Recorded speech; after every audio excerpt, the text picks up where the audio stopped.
Ուկրաինայի Սումիի մարզում ռուսական ուժերը անօդաչուներով հարվածել են մի բնակելի տան։ 29-ամյա մայրն ու նրա 9-ամյա որդին տեղում մահացել են։ Երեխայի հորն ու տատին ծանր այրվածքներով տեղափոխել են հիվանդանոց։ ՖԱԲ 250 ֆուգասային ավիառումբ են ռուսները նետել ճակատամերձ Կրամատորսկի ուղղությամբ։ Մեկ մարդ է մահացել, 17-ը վիրավորվել։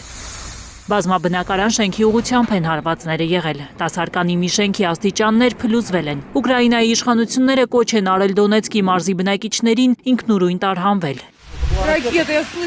Բրյանսկում հարվածի տակ է հայտնվել մի բնակելի տուն, հրդեհ է բռնկվել, փրկարարները հանգցրել են կրակը, տարհանել մարդկանց։ 6 վիրավորի մասին է հայտնել Բրյանսկի շրջանի նահանգապետի ժամանակավոր պաշտոնակատարը։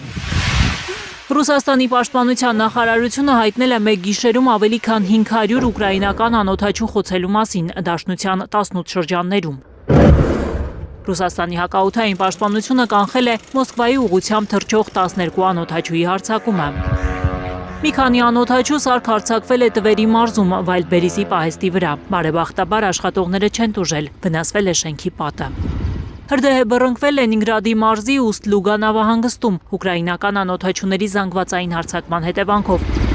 Այն Բալթիկ ծովի տարածաշրջանի խոշորագույն նավահանգիստներից է։ Նովատեկ բնական գազ արդյունահանող համալիր են թիրախավորել ուկրաինացիները։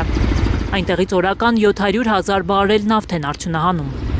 Ուկրաինայի զինուժի գլխավոր շտաբը հայտնում է, որ 2 վերամշակող կայանքներ են խոցել։ Ուստ-Լուգան Ռուսաստանի հիմնական նավթային արտահանման նավահանգիստներից մեկն է։ Դրա միջոցով տարեկան առաքվում է մոտ 35 միլիոն տոննա հումք։ Գայանե Մովսիսյան, Գագիկ Տեր-Ղազարյան, Հայլուր։